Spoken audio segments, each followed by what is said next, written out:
When Ryan's when it's time to begin, it's on the Rewind to Raw with John Pollock and Wai Ting. The A-Team that makes sense of these things we see in the ring every week on TV. It's Rewind to Raw for Monday night. Download it Tuesday morning from the Post Wrestling site. It's Rewind to Raw for Monday night on USA Now on the John and Wai Take the mic. Welcome everybody to Rewind to Raw, the Vince McMahon birthday celebration edition of the show. That's what Raw was tonight. And celebrating his 75th birthday by putting together this show. Wow, that's a big one. 75. Well, happy birthday. Do you think it was a happy birthday for him tonight? Think he had a good time? I don't know. I'm doing what he loves, I'm sure. Working. Yeah, I guess so. How's your day? How was your August 24th? It's fine. Yeah, it was okay. Yeah, it was fine. How was yours? Average. It was all right. Very hot out. Yeah, very hot. Yeah, bit of a heat. Very muggy. It's not just the heat. It's just the that kind of dry heat we get every now and then. You just go outside and it feels like you're walking into a sauna. That kind of heat, which is not. I'm not going to complain. I would, but I guess I am. Yeah. So yeah, I would complain. I mean, come on. I can't be too cold, can't be too hot. It's got to be just right. Anything beyond that, I think is worth complaining about. What's your favorite season? Spring. Spring. Okay. I'm a big fall fan, actually. I think that's, the October, it's not like we're getting snow, but I'm also not losing 5 pounds by walking to the coffee shop and back and sweating half my meal off. The fall is a nice time. It's leaves are changing color. It's a good time of the year. Halloween's in there. The fall is good, I guess, once you're an adult. As a kid, I think I'm still scarred from just, the feeling of like having to go back to school. Never enjoyed that.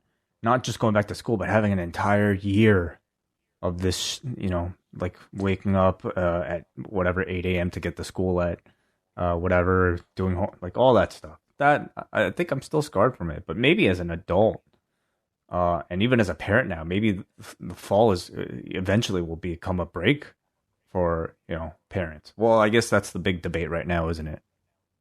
Well, if you could transport yourself to 13-year-old Wai Ting, if you had been out of school since March, would you kind of be looking forward to going back? I think at this point, I'd be wanting to go back to school if it had been this amount of time that I've not been at school, maybe not seeing my friends. I would look forward to it. I wouldn't look forward to, potential health hazards.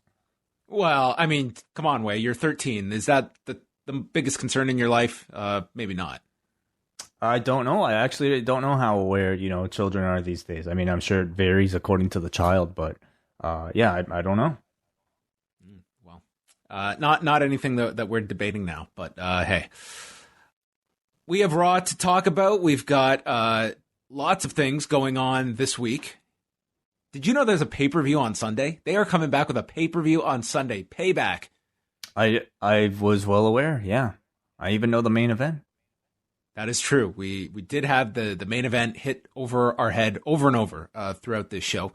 But we're coming off of SummerSlam. So if you have not had a chance to listen to it and want a full rundown of the weekend's action, we've got multiple shows up on the site with Braden and Davey. They've got the TakeOver post show from Saturday night. We've got a special Saturday night Rewind to Dynamite with our own thoughts on TakeOver from that show. And then our SummerSlam post show, which went down last night with your calls, a review of the show that I would say was a pretty well-received pay-per-view from the company.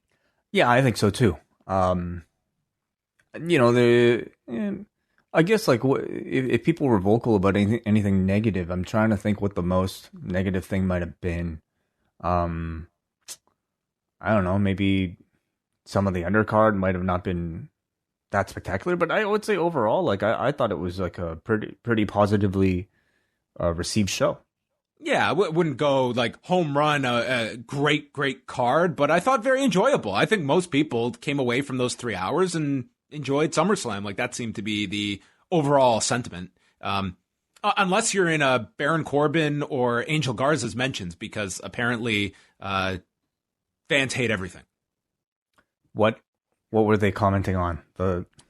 This was what did we have today? We had Baron Corbin saying, "Internet fans cannot be pleased no matter what. They say wear blue, you wear blue, they hate blue. Why would you wear blue? We want this. Okay, here. We hate that. They are impossible, and they wonder why people don't listen to them."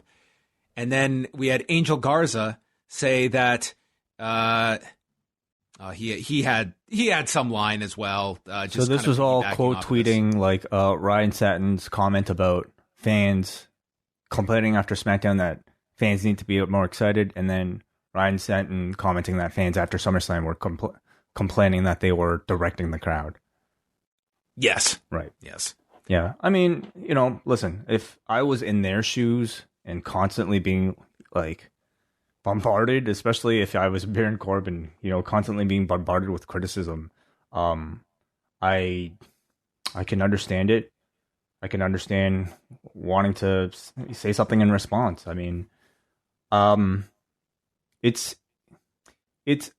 feel it's important to, be fair in criticism, and sometimes that's difficult. It's difficult to me, be fair in criticism about a company that I think has let us down so many times for so many reasons.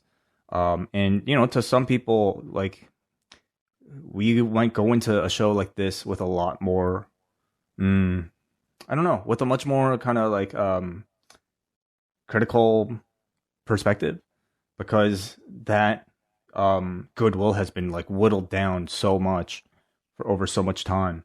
But anyway, it's Twitter, isn't it? What's the big deal?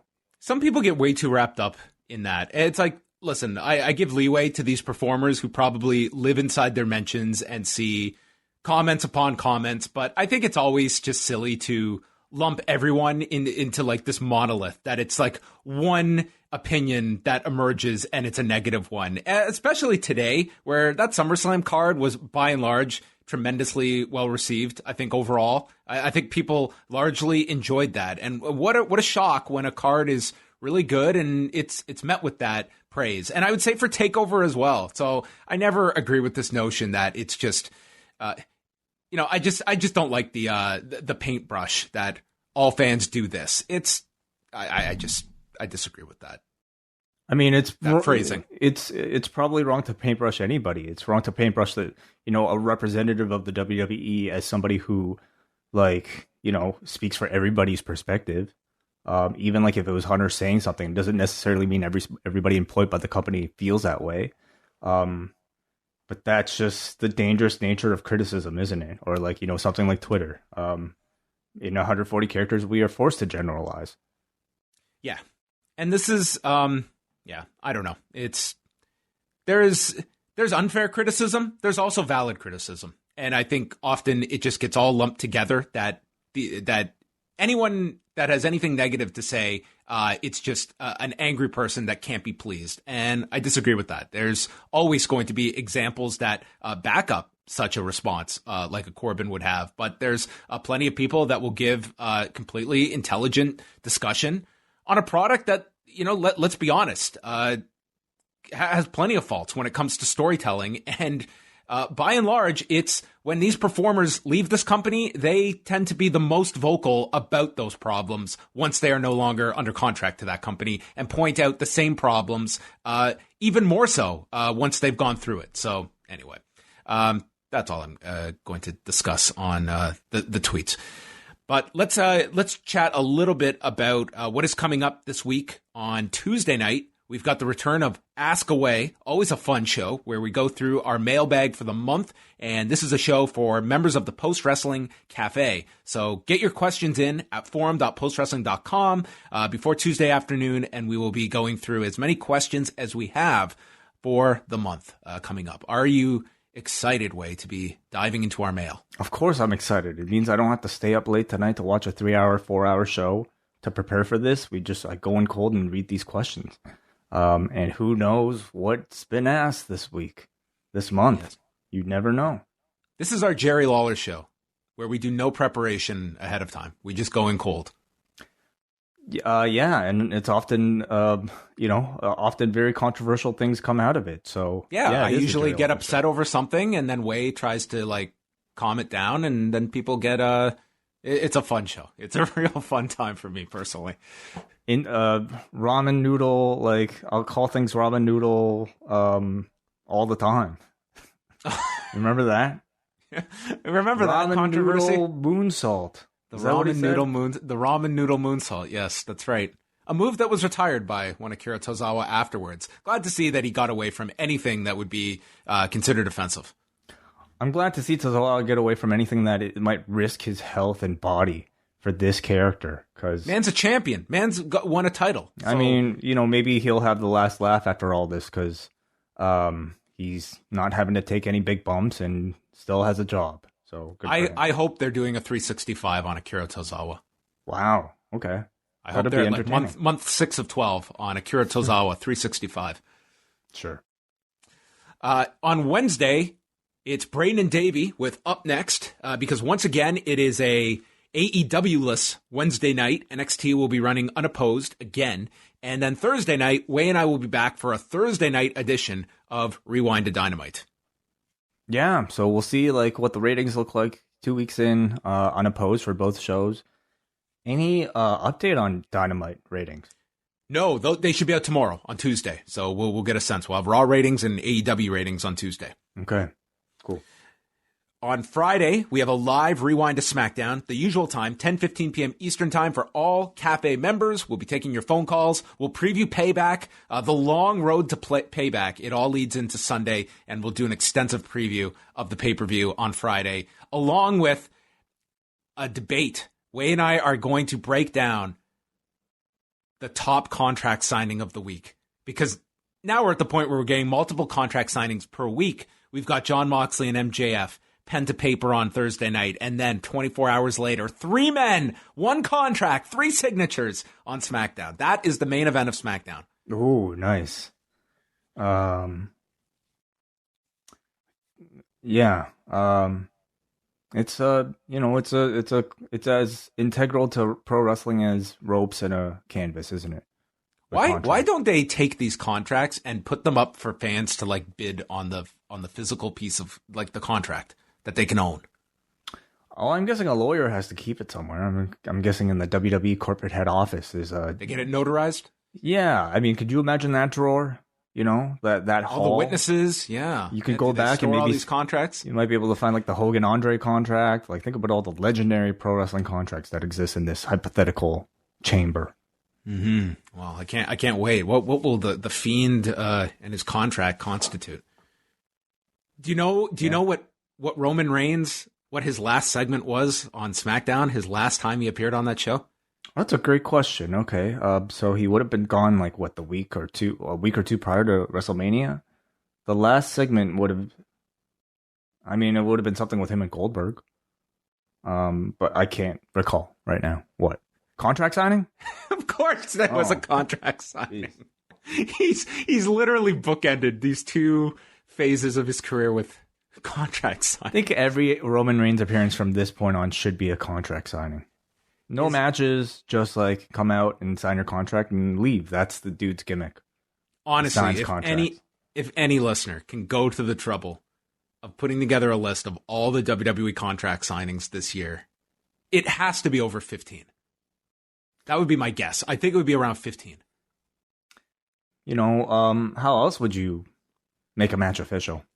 What, you think you could just call somebody out and have them come out and wrestle? Oh. No, I would be interviewed by Charlie and say, I don't think Randy's going to be okay, unlike my best friend Drew. And then you get a match. You just have to be ominous in your delivery. And then it's official. Right. Okay. Saturday.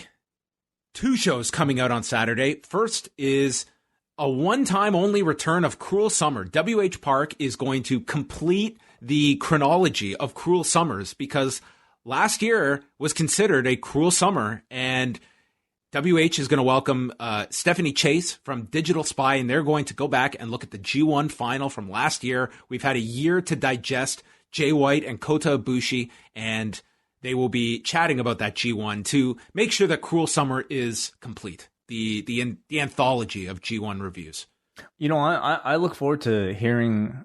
First of all, I appreciate WH and welcoming Stephanie to conclude and add on to. It's like an encyclopedia that keeps getting updated every year with like a new chapter. Yes. So I appreciate that. But secondly, it's like, you know, a year out from that match, and like so much has changed for everybody. Of course, for professional wrestling, but just even in the careers of those several wrestlers. So I'm curious to know what perspectives they might have to offer looking back at it with this much time removed. So, you know, and like Cruel Fall just wouldn't sound the same. So do you think this will be it, or will they come back next year? Ooh, yeah, it's like Delayed Summer, or I'm sure there's a great pickup they can do. Different name. I don't know. We'll see what they do. Well, WH has a year to think about it. Really, a year and change. Yeah, he'll go through his 80s record collection to see if something fits with fall. Saturday, Wai and I will have our own show because we'll be doing a review, a post show after the Summer Struggle card at Jingu Stadium. That will be a Café only show for members of the Café. We'll go through all of the matches from Jingu Stadium.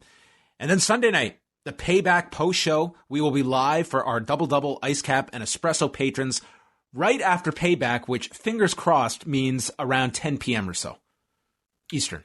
So yesterday was what, about 10, right? 10:05 it ended. So I think so. Yeah. Yeah, I would hope so. Yeah, that'd be great.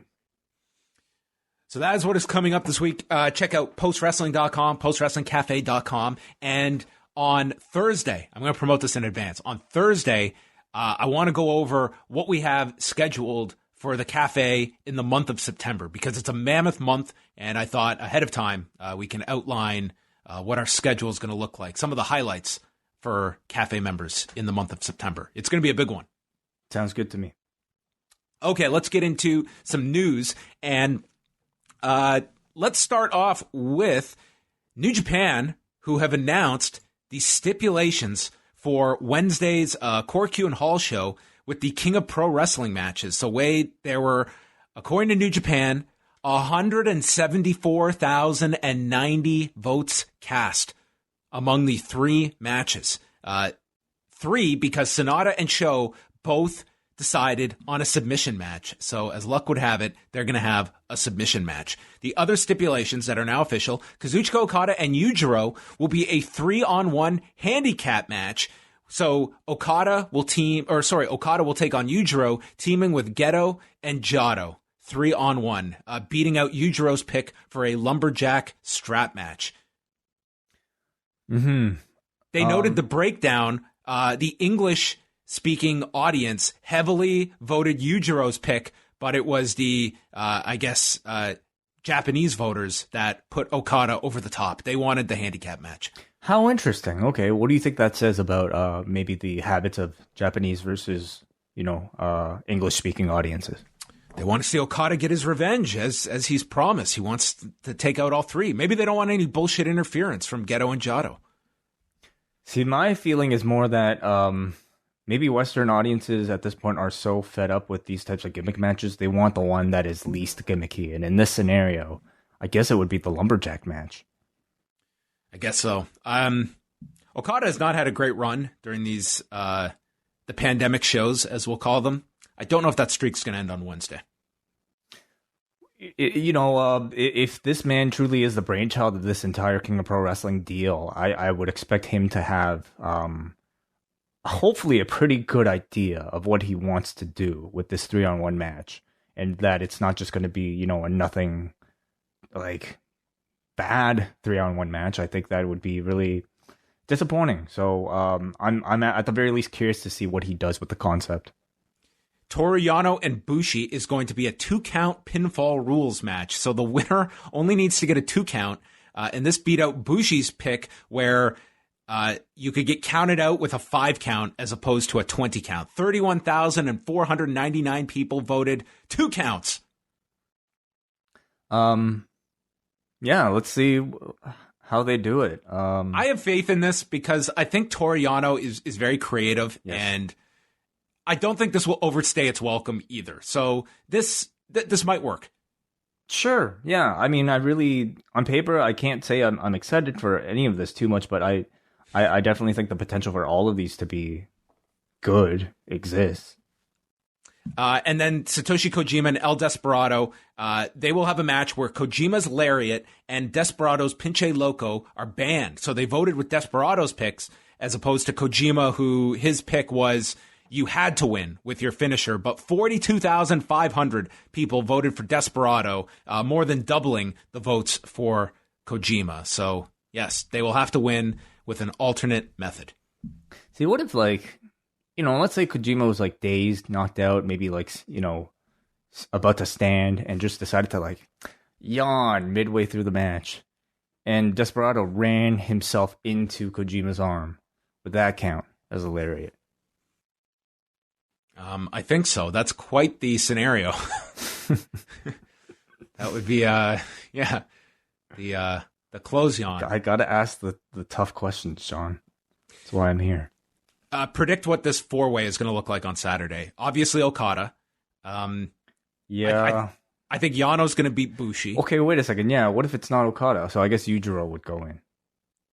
Yeah, I guess he would represent them. Geto and Jado really have nothing to offer here, but I really don't think that's going to be a dilemma. I'm going to say Okada. I'm going to say Sonata. I'm going to say what is it? Desperado, and then I'm going to say I think Yano. I think Yano will get into this match. Sure. For some levity. I could see Sho beating Sonata. That one's more of a kind of up in the air one. That should be a very good match between those two, potentially. That is the one serious stipulation I think you have amongst the group. The one you can really pinpoint to as something that kind of fits the New Japan Pro Wrestling expectation. That is one I'm definitely probably most looking forward to. Yeah. So all four of those singles matches happening on Wednesday morning, 4:30 a.m. Eastern Time on New Japan World. Renee Young put out a series of farewells on Monday. She wrote this lengthy piece on the Players Tribune talking about her time at WWE, and she talked about as well her time when she was a commentator. She said that if I'm being honest, my own experience as a trailblazer in WWE, I'd say that my feelings looking back are kind of mixed. The history-making stuff, like being the first woman to ever call a full episode of Raw, those moments are untouchable, and they'll stay with me forever. But I also wish I'd done a few things differently, especially as it relates to my time in the commentary booth. As history-making as it was, I wish I'd stood up for myself a little more in terms of the support that I was getting. I wish I'd fought for myself a little more, just in general, in those moments when I felt like I was drowning or even just treading water. And I wish I'd gone to more of the right people for more of the right advice instead of letting my emotions or my insecurities get the better of me. I also think that's the gift and the curse of going first, though. And yeah, an interesting look, I think, at when you look at Renee Young. There's so much positivity about her work in WWE that would be the area that was, the brightest spotlight, but one that also came with the most scrutiny. That is a very tough position to be in on that Raw broadcast team, and they certainly had their issues for that year. That's interesting. I mean, hearing something like that tells me that Renee was disappointed in how all that unfolded, and maybe she had greater expectations, and maybe other people had bigger expectations in how she would turn out as the first, full-time Raw or WWE women's commentator. But I guess just on the outside looking in, I don't know if to me, it just felt like it was oh, okay, here's another person who is, stepping into this role and then stepping out. We've seen dozens of times, even since Renee. I mean, how many people can we count that have been in that position that is just the most kind of, I don't know, turnstile position on commentary that they have between Joe right now, but Jerry Lawler, Renee, Booker, Dio Madden, whoever, take your pick. Yeah. What could she have done differently? I guess I don't know. I think it's really hard to get a strong assessment of someone in that role because, as I've said, I feel that if we were to hear Renee go to another company and be put on commentary, I think that she would sound significantly better, and I think that you would look at in terms of how they're being produced in WWE and just how difficult that is. And there's no more shining example of that than when we have seen Michael Cole in situations where he's so clearly not being produced, and it's a very different role that Michael Cole plays. I think it's a very tough job and somewhat an incomplete grade that you can give to someone, especially just a year on commentary on Raw and what the circumstances are like. Does, something like that tell you that, and this would only be speculation, but do you think Renee would have preferred to stay, preferred to find a role, whether it be commentary or somewhere else that would have been a good fit for her, rather than, looking elsewhere to, I guess, I don't know, be fulfilled in her career? I don't know what she was looking for in WWE, but as I said, that I just feel she did so much there that, yeah, she could stay there forever and do all of the hosting roles, and she's great in that position. But, I get the sense that, there may be more to her departure that'll come out in the future. But it also sounded just from what she said that, she wanted to find some other challenges out there. And I think that she has, it's one thing for people that, wrestling is their be all end all and they succeed in it and they just want to ride that wave forever. I never got the sense of that with her, that this was going to be a stop for her. And it was a significant one. She was here for 8 years, but I see her having roles elsewhere beyond pro wrestling that I think you want to explore at this time. She's 34. Now would be the time to do that. How much more was there to do in WWE as opposed to, being really great at what she does, but is she feeling challenged in these roles? I don't know if doing the kickoffs and doing, hosting duties backstage, there's only so much of that I think that you can get your fill out of before you want to test yourself elsewhere. Yeah, it's the travel too. I imagine I guess not in this point in time, but when things were back to normal, the travel, I imagine getting pretty old too eventually. But yeah, the way she's leaving right now, I think as cordial as she's been and as cordial as the company has been towards her, I would have to imagine that door's open for her return at whenever, right? Oh, I would think absolutely. I think this is completely, it would be her call. And if she wanted to come back, I think she'd be there. And the question will become what she's looking to do next. She hasn't really, in the same thing, she threw out a bunch of ideas that it seems that are out there, but she's not really giving any kind of sense of what she's going to be directly going towards, other than she did mention that, she has done stuff with Fox Sports, obviously, with Backstage, and she kind of indicated in this statement that if Backstage pops up here and there, you could see her on there. So it may not be a complete departure, but that is more of a Fox Sports role than a specific WWE one, even though it's kind of a WWE show. Right. So that is all on the Renee Young front. SmackDown from Friday night. The current numbers that we have for this, SmackDown doing 2,198,000 viewers, a 0.6 in the demo. For viewers, this would be their highest number since April the 10th. I don't know if any of the Fox affiliates might have been carrying live sports on Friday night. We've seen that happen a few weeks where some markets are carrying sports and that artificially inflates the number. But this is the number we have now. So if this ends up being the final number, it's, again, their highest since early April, and, the number one network show for the night in all of the three demos that are listed here. So it tells you that this ThunderDome, it drew on week one. No surprise. I guess the only question is how big it drew and whether or not it will continue coming off of SummerSlam and the return of Roman Reigns. Yeah. Do you expect that? I do think tonight's Raw, you do have the Republican convention they were going against. There was the NBA playoffs, but coming off of SummerSlam and, some buzz, I think, with Roman Reigns and just coming off the pay-per-view and this ThunderDome, I do feel that Raw should hold up a bit better tonight. I think so too. I think SummerSlam was well received enough, and I think you had enough storyline development coming out of SummerSlam to get people's interest. At least a bit more than usual, I would have to assume, at the beginning of the show. Third hour, of course, is going to be the big question. Yeah, they were going against. I think Donald Trump is speaking each night of the Republican convention, and Thursday. Are you aware who is also speaking? Braden Harrington? No, Braden Harrington is a Democrat. Oh. Thursday will feature Dana White speaking at the Republican convention. Oh boy, they've got an all-star roster.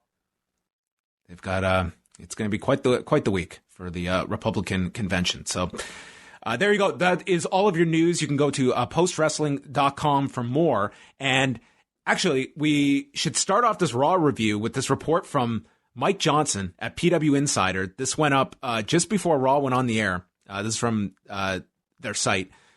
While Monday Night Raw will be going on the air in 15 minutes, WWE pretty much ripped up the entire show around 7:20 p.m., PWInsider.com has been told. They go on to say that the site was told that Vince McMahon arrived at the taping around that time and at that point began changing, quote, just about everything that was planned. So that is your setup for Raw. Vince McMahon on his birthday showing up 40 minutes before air and saying... New show. It's my fucking birthday. Okay, dude. Like that's that is. They just got to be used insane. to it by now, John. Come on, dude. You know. Yeah, there's only so much patience though you could have for preparing and writing a show, and at 7:20 p.m. I don't care if it's half the show, if it's 3/4 of the show. It's like what a nightmare to have to deal with, and just. That wears on you. That wears on you after time.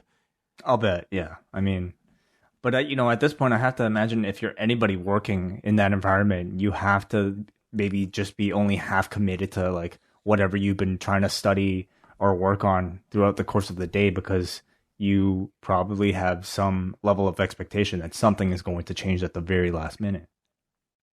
Well, tonight's show to me was based on one question. Did they succeed or not in hyping you up for Payback on Sunday? That was the whole goal of tonight's show. So I think that's what it's being graded on. And the show begins and they immediately tee up a bunch of stuff for tonight, including Rey and Dominik against Rollins and Murphy, and a rematch between Asuka and Sasha Banks in a Lumberjack match for the Raw Women's title. Yeah. Going to the rematch, not for Payback, but for this show. It certainly needed a hook. Didn't have much of a reason for it. Nope. But, as we kind of discussed yesterday, I've kind of come to not expect any real logical reasons for rematches these days. It's just like they just have to announce them, really. What it felt like was, especially for the Mysterios match, and I would say for Orton and Keith, it seemed like a lot of stuff that probably should have been built for the pay-per-view, but instead we were going to do tonight with crappy finishes. I was definitely surprised that they would do Dominik and Rey teaming up against Seth and Murphy so soon. I mean, yeah, like finish aside, I feel like the build-up to Rey Mysterio coming back from like a life-threatening optical his eyeball came out. Yeah. Yeah. Like, they were treating that thing as if, like, he was retired for good and had no chance of coming back. And then all of a sudden, at the beginning of the show, by the way, Rey Mysterio is having a match tonight. And it's a match with his son who, like, as far as we know, in real life, this was something that the man has been legitimately trying to, set his, his career towards. So this, I know, was a big moment, both for Dominik and especially for Rey Mysterio. To have it just come out at for really with really no build, I thought was a bit of a disservice to the great job they've been doing in like creating this injury angle. But I don't know, they needed a hook, and this was what they felt. I thought they blew a lot of. They could have gotten mileage out of a lot of stuff on tonight's show, and not the least of which would be Rey throughout the night teasing a major announcement, and everyone's led to believe that the eye injury is it. And then he makes the announcement he's coming back, and he's coming back to team with his son for the first time ever on Sunday. Mm-hmm. And I think, and you could have done an attack.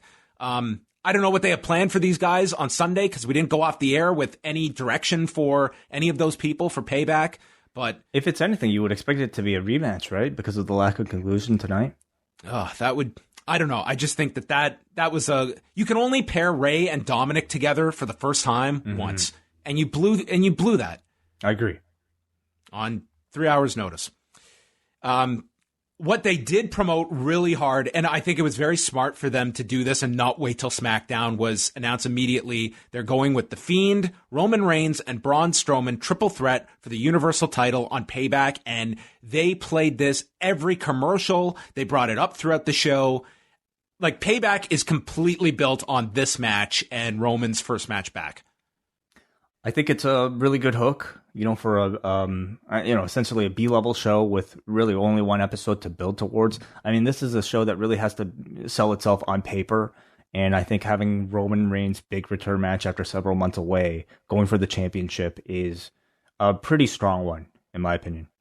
Do you think they could have got more, as we said, mileage out of this, that Roman's first match back alone is a hook? And I mean, going for the title match on 6 days notice. Do you like this pairing, going the three-way direction as opposed to anything else? I mean, because it is a three-way, they had the excuse that, they're essentially going to save Bray Wyatt versus Roman Reigns for a later time. I mean, you can even... Fiend pins Braun again? Sure, yeah. And you could even, I guess, if there's still life in it, like serve up Braun versus Roman for a TV special if you really wanted to. But I think going the three-way route, certainly, seems like it's one of the best things they could do to not only have something of value for people to tune into on Sunday, but also saving those singles matches for later. Maybe Roman is just going to wreck people and leave, as the shirt says. That's the new slogan. He'll just won't even stick around for the title. Does Payback have a slogan? Not yet. They don't even have time. No. Payback. Holy shit. It's in 6 days. That's what tonight's Raw was. Drew McIntyre comes out. Man, they are sparing no expense on pyro these days. So they're doing this thing where the pyro comes out of the crowd, behind the LED boards, which you can only do with this type of setup. Have you noticed what the new game is? It's someone to get something controversial onto one of the screens per broadcast. So who won tonight? Tonight, someone got up a picture of Chris Benoit.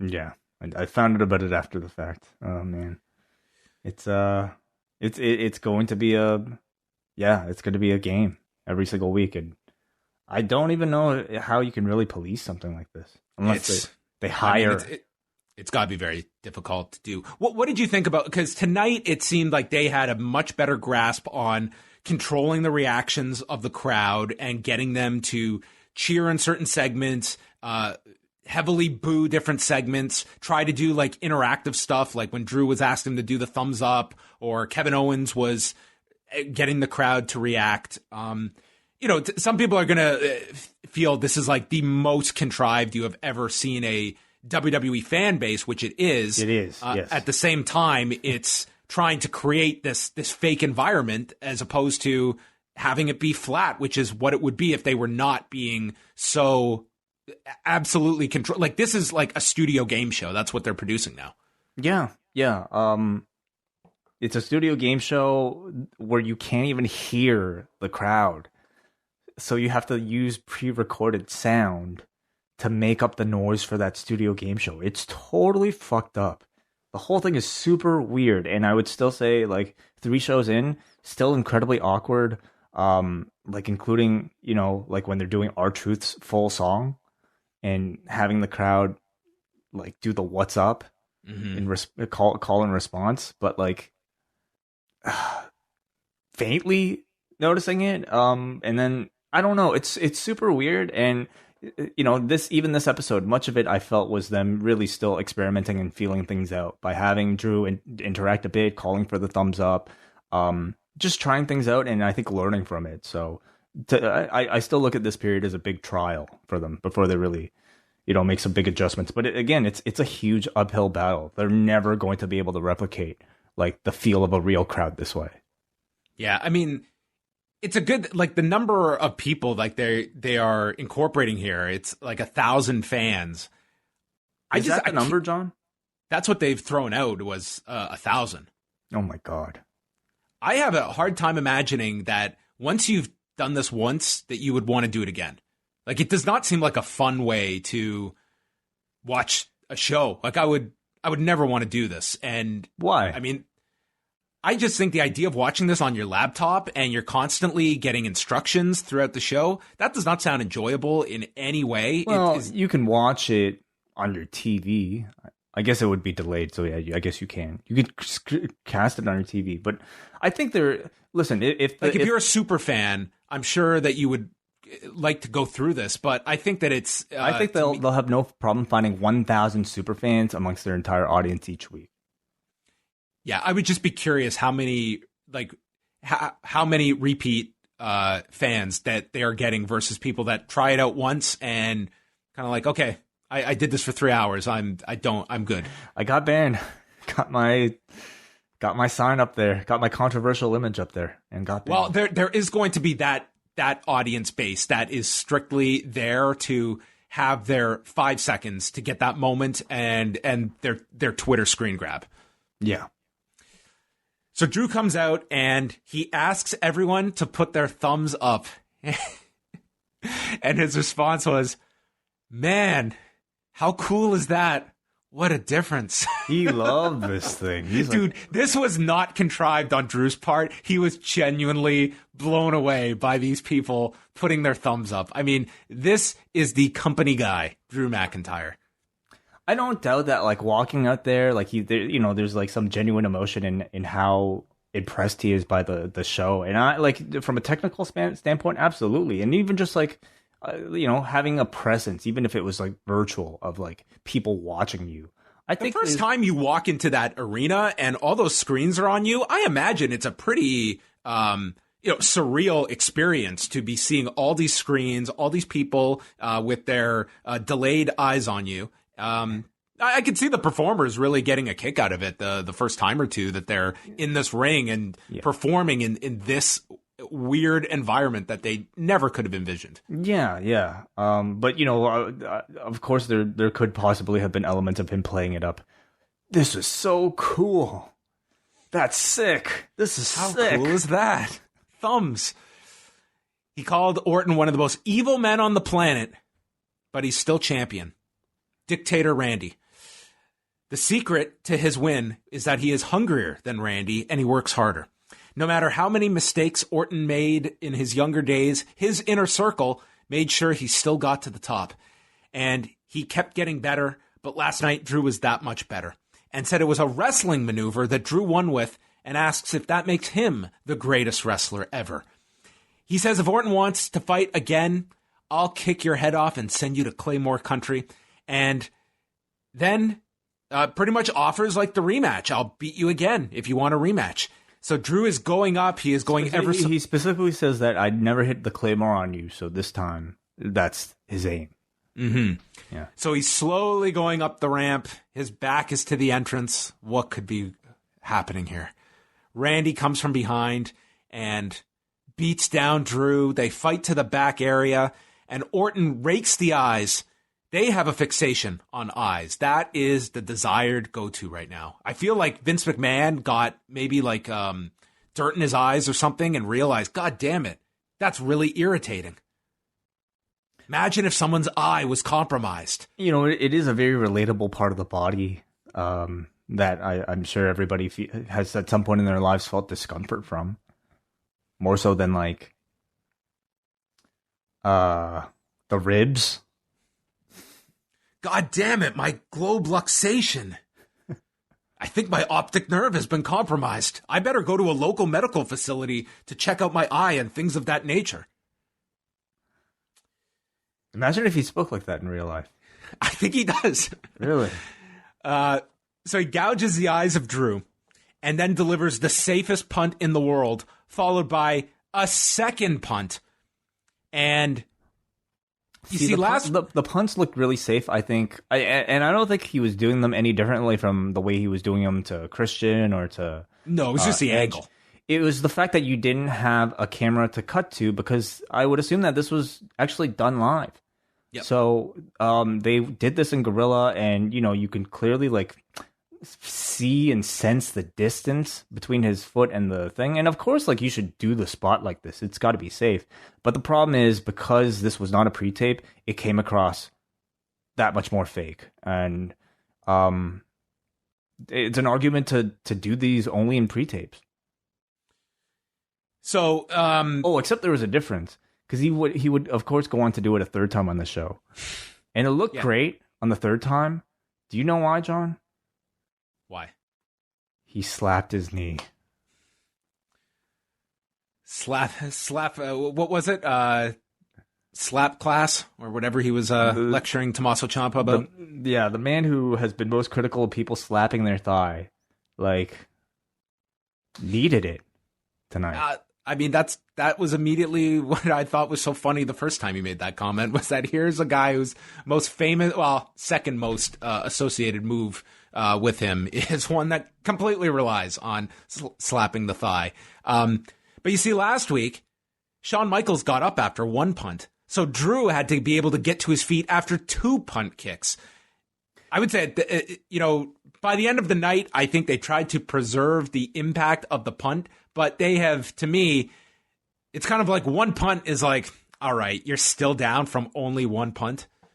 For Drew, I mean, it absolutely makes sense. Like, he's the guy who survives, X amount of F5s. Like, he's supposed to be superhuman.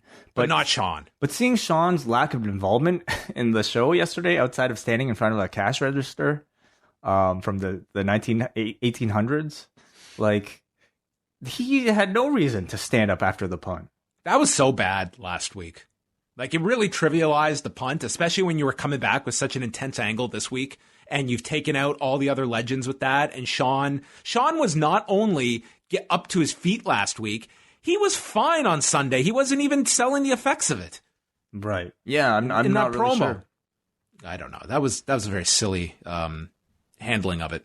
So Drew is stumbling to his feet. He insists he's fine, and Superman makes it up to his feet after taking the 2 punts, but he's clearly affected by these 2 kicks to the head, as one should be. Yeah. And thus began the story of the night, where Drew McIntyre, the method actor, was channeling the great actor Kenny from South Park. I guess it did. Did Kenny suffer from brain bleeding? Is that what they said? Yes. Possible skull fracture. Yes, as Charlie, the intrepid reporter, was eavesdropping. Yeah. Through the door. Then they plug the game-changing, captivating athlete Keith Lee coming tonight. Sarah Schreiber's in the back. Nia Jax shows up. She's been reinstated and just has to apologize to Pat Buck, which never happened. There was no apology, but she's back. She argues with Shayna Baszler and tells Shayna, if you need my help, give me a call.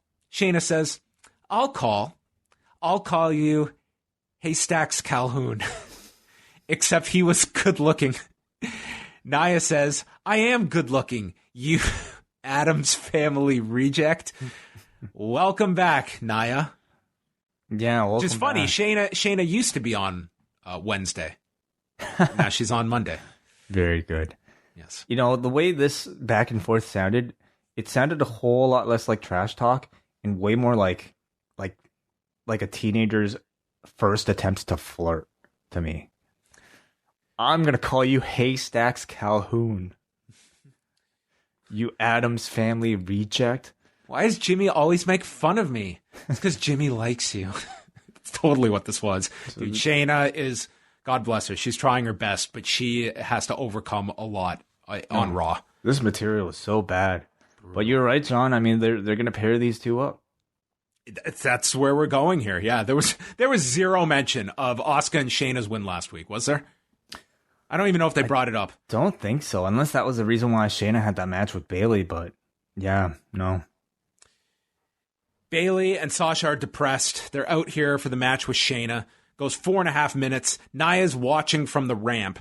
Shayna, it's like these two could have had a really compelling match together. They just had no time, and it's obvious that they are trying to keep match times as little as possible. The first 2 hours of Raw tonight featured 9.5 minutes of wrestling. Interesting. Okay. Sometimes, John, like that's not really much of a complaint to me. Like if a match has no reason to really exist, I'd rather they just get it over with quickly and save the time for matches that I prefer to like have good story and good build. Isn't that an interesting contrast, though? How did Dynamite start on Saturday? They did not wait 30 seconds to ring the bell because they see what their audience watches and what their audience tunes out for. And that's true. Yeah. It's the complete opposite between Raw and AEW as we're looking at, their competition for young 18 to 34-year-old viewers. I think it also says something about like why even, the most random pairing of like participants in AEW, when they announce it ahead of time, I get excited for it.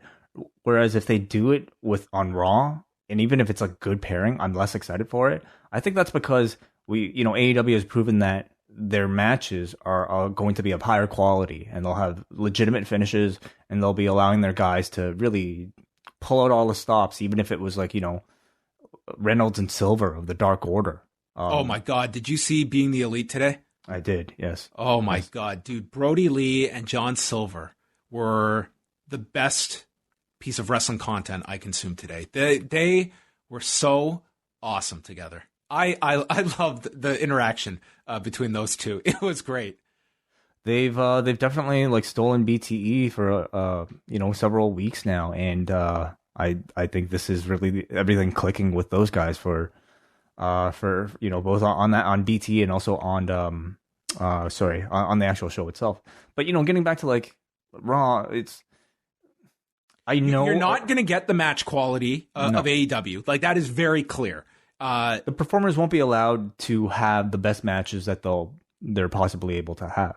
I know this. There are definitely the handcuffs that come with Raw and the match layout. Number two, FTR and Private Party, whatever you want to say about the match, I thought it was a very, very good match between them. You also had 10 days knowing you were going to be getting this match and got to think about it. This, you had 30 seconds that you knew Bayley and Shayna were going to have a match. The problem is, like, okay, let's say they promoted Bayley versus Shayna, and then they gave you this. Or well, that's a larger problem. Yeah, like ultimately you have to deliver on the match itself, to justify the promotion. Otherwise, you're just going to piss people off. So Baszler is taunting Banks on the floor. She goes for the triangle. Banks distracts, and Bayley attacks her from behind. Baszler's hitting her with body shots, sends her to the floor. Baszler is dumped down there, and as she's getting up, as the count is progressing, Nia yanks Shayna off the apron, causing her to be counted out in 4.5 minutes. Stupid finish, and then somehow this was a bonding moment between these two. I didn't get that at all. Oh, dude, this made no sense. Baszler and Jax start fighting on the floor, and then Banks and Bayley are encouraging each one to fight the other. So they think that, hey, they're just playing us. So they suddenly come together shoulder to shoulder and stare them down, and this earned them a tag title shot. Unlike this week where we're going to get a gauntlet match involving the number 1 through 4 ranked contenders in a gauntlet match where the number 4 ranked has to go through one more hurdle than the second ranked and the first ranked in order to establish the tag title challengers for the next pay-per-view. These idiots on AEW, all you have to do is stare a hole into Omega and Hangman. That's how you get a title shot. Yeah, you never heard about the staring in simultaneously staring with a random partner stipulation to earn a title shot? Just the silliest setup to this match. Listen, they need something really fast for Payback, but that's still no excuse for like such, I don't know, like really sloppy storytelling. And you know what? They had something here. Shayna pinned Bayley last week. So either they could have gone the Asuka route, or you could have at the very least had, some justification for Shayna being able to say, I deserve a chance at one of your belts. And if it's not going to be the SmackDown belt, then it's going to be the tag team belt. Well, who are you going to pair with? I'll find somebody. And then it'll be like whatever. Like you can actually make sense of, I think, the elements that they have. But instead, they just rush to just a non-explanation, really. Kevin Owens is searching for Aleister Black's lair, comes by the door, and didn't get a response to his invite, and the segment is next. And he hopes he'll see Aleister out there. And then a hand reaches out and shuts the door close. I miss being inside the room. Well, you can turn the lights off and be right there. It's not the same. Not without that voice. The Kevin Owens show begins. Black walks out. He's got his right eye all bandaged up like he's Terry Funk without the blood, and walks to the steps, but then pauses, looks at the corner that compromised his eye, and he just can't do it. He's not going to walk up the steps. Instead, he rolled into the ring, a psychological hurdle that the man has not been able to clear yet, confronting the stairs. Owens says that they've been concerned since Murphy shoved his eye into the edge of the steps. Black suggests they run the footage. He's watched it 1,000,000 times. So they air the footage. And then, as Kevin Owens is explaining his own issues he's had with Seth Rollins, Aleister Black apparently was poisoned by his wife because he started to faint. And Owens is concerned. And then Aleister hits him with a spinning elbow and the Black Mass, and Aleister just marches to the back, leaving Kevin Owens dead in the ring. Heel turn for Aleister Black. I guess so, yeah. Seems like it. We shall see. At this point, why not? The character was really going nowhere. It's nice to see that they didn't just, at least forget about that eye injury and that they're using it to springboard a character change for him. Time to try something new for Aleister Black, and it's unfortunate that I think we have to feel that way because there's still plenty of life left in him being as a babyface, which I never really felt he got a fair shake as. Bayley and Banks, they're in the back. They can't risk getting hurt as Sasha's got a match tonight. She's going to win back her Raw Women's Championship. Then we go to the ring, and it's time for our fatal four-way. Shelton Benjamin, Akira Tozawa, Cedric Alexander, and R-Truth for the 24/7 title, including the longest entrance R-Truth has ever had to get every last lyric for his What's Up rap. More importantly, it's I guess, test out like the What's Up responses. I'm not really sure how they're doing this. I really can't imagine that they're actually taking any real audio from any of these Zoom calls because like the sound would be so difficult to manage. It would certainly not sound like it would be coming from an arena. So are they just triggering these What's Ups? Are they putting it into the body of the song itself? I don't know. But it was still really weird because the energy just isn't there in these people's faces when on the screen. And even if they were all like Brock Lesnar guy on these screens, I don't know if it would come across. It's still super weird and it takes some getting used to. How have they not gotten the front row guys? I feel like I've seen Brock Lesnar guy, but yeah, the other people, I'm not sure. Just want to make sure they're still watching. I have to imagine they are. Did you see the latest classic AJ Styles Twitch stream? Did not. Please, what happened? He's fielding questions and he's watching or he's on Twitch with his son, and someone asks him what he thinks about Raw Underground. And he starts talking about it, and he asks his son what he thinks about it. And his son just goes, I don't watch WWE anymore. Oh, my God. Oh, man. Well, how did you respond? He was like, of course. He's under 18. This is not the demographic that we are hitting anymore. Amazing. Bullcrap. So we had our four-way. That Twitch stream... Like best thing that should be the third hour of Raw. I guess he's on SmackDown. Forget now. Talking Smack. Like you have your Talking Smack. It's AJ Styles Twitch stream. Yeah, you should have AJ Styles should be on Twitch, and you know what R-Truth should be on? What? WhatsApp. Benjamin dumped Tozawa on the mat, and Truth went for the cover. There was a springboard attempt by Cedric, who was stopped with a Benjamin knee, drilling him to the floor. Benjamin then powerbombs Tozawa over the top. The ninjas catch him and return him to the apron. Truth then tosses Benjamin, and the ninjas hold on to him.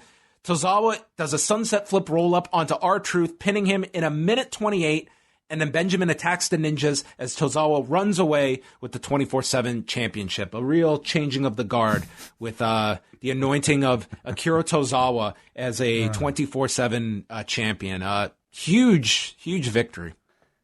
You know, these never seem to be going like to any sort of final destination.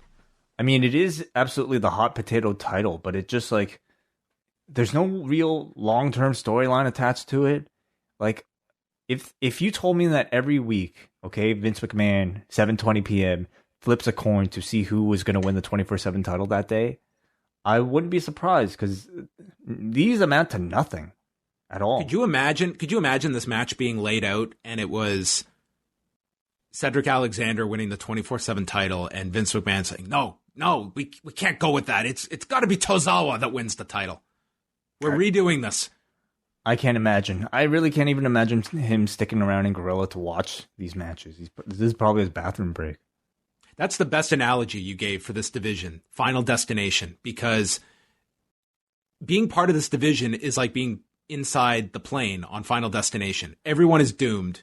It's just a matter of when. I've never seen that movie, but first one's good. Yeah, okay.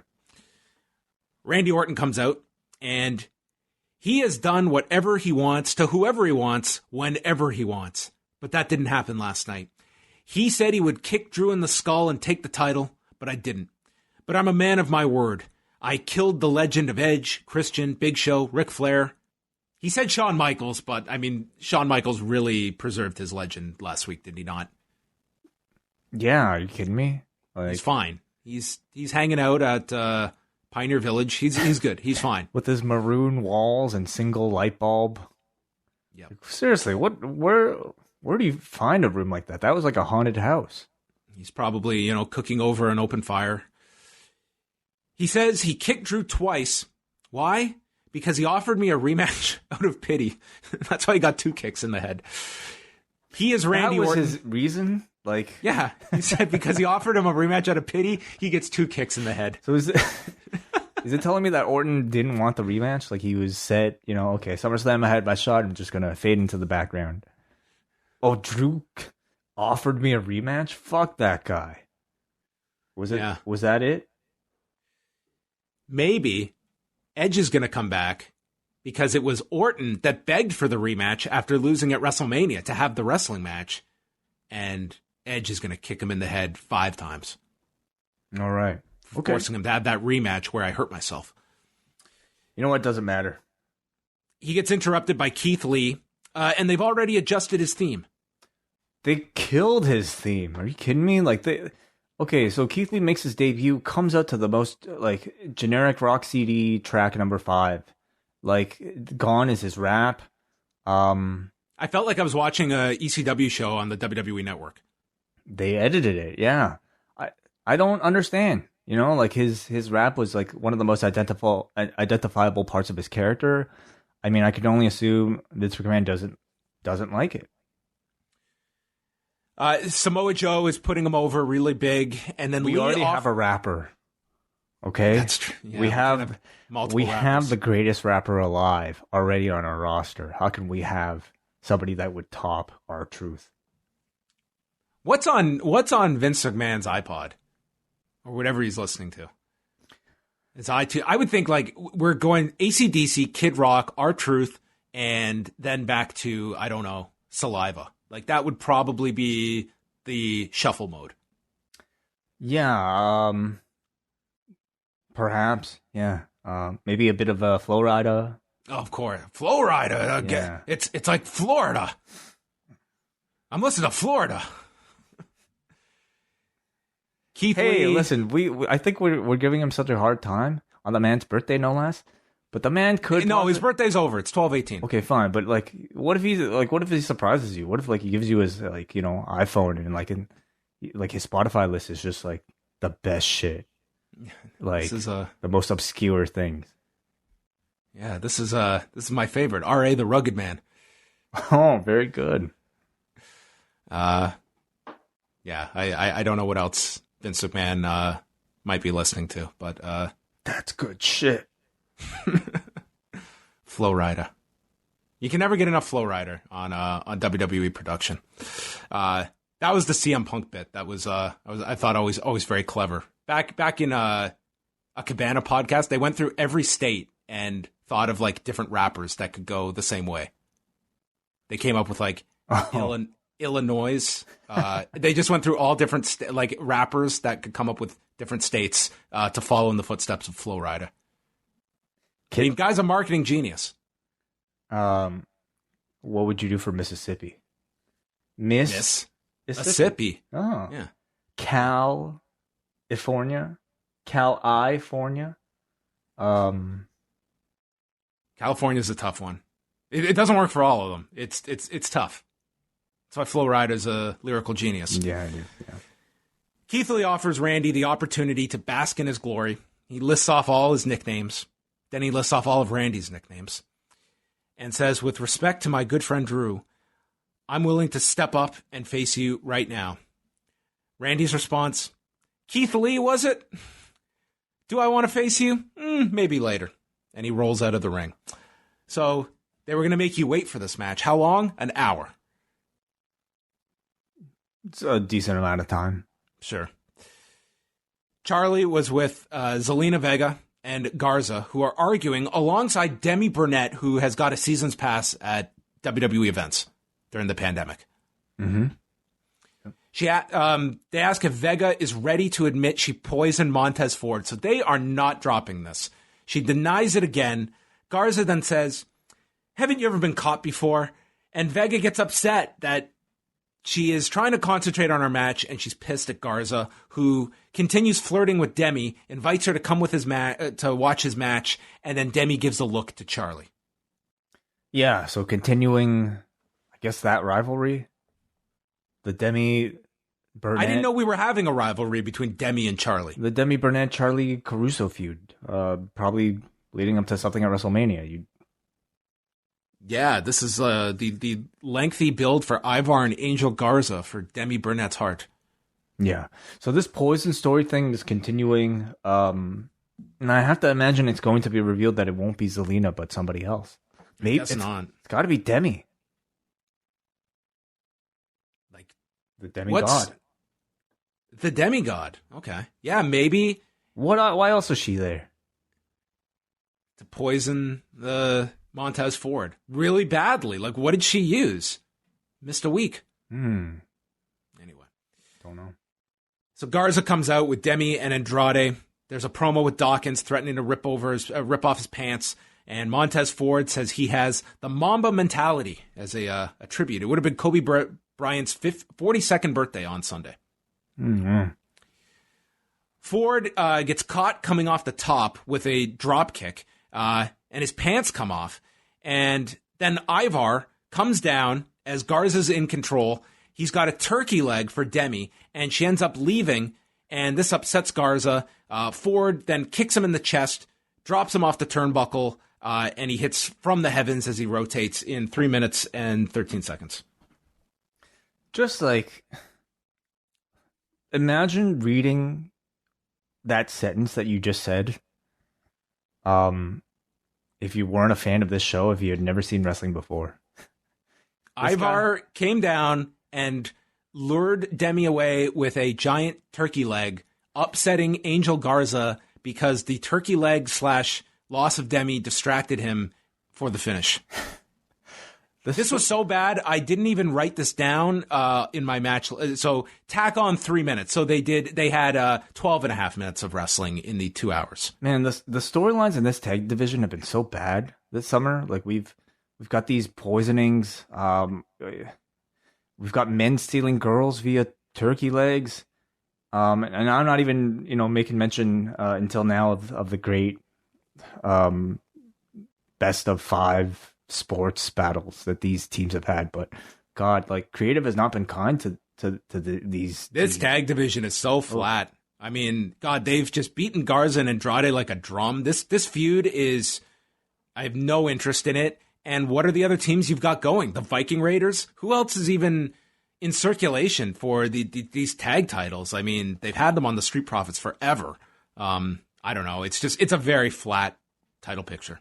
Like, I can't even care about the matches because I've seen them so often, and they end in the most ridiculous, stupid ways. So Shayna's in the back with Nia Jax. And Jax says she's not thrilled about teaming with Shayna Baszler at Payback, which I'm pretty sure is the first mention that they're getting the tag title shot, because later they showed the graphic as if it was the reveal, even though they revealed it in this pre-tape backstage. There's a whole contract signing back there that we just didn't see. We missed it, the contract signing. So Nia really wants to win the tag titles. This has suddenly become a goal of hers, and she needs Shayna's help to win these titles. So Baszler says, I'll help you, but would you get off my back, okay? And just leave me alone after. Well, if you win the tag titles, she can't leave you alone. She literally cannot leave you alone. You have to defend these titles. So Nia shoves Shayna. Shayna then slaps Nia. And, yes, the feuding partners way. Man, are they going to get along on Sunday? How will they coexist? Yeah, it's exactly like you. It's everything exactly as you predicted. I mean, will they be able to get along? I'm not sure. I don't know. Tune in on Sunday to find out. So they're totally winning these titles on Sunday. They've got to get the titles off Bayley and Sasha. I would think so. Sure, whatever. At least it's going to like a pair that are relatively fresh at the moment, and Shayna and Nia. I guess it does disappoint me that it's just, the belts are again being used for singles competitors rather than legitimate tag teams. Hey, on the subject of nicknames, what did you think about for Karrion Kross? It's the first time I heard it on Saturday. The Suplexorcist. I think it's brilliant. The Suplexorcist. Would you buy a T-shirt that read Suplexorcist? No. Okay. I don't think he should ever call himself that. I don't think. What would be tougher to just casually inject into a promo to get over your branding? Karrion Kross, the Suplexorcist, or Drew McIntyre. I'm not on top of the mountain. I am the damn mountain.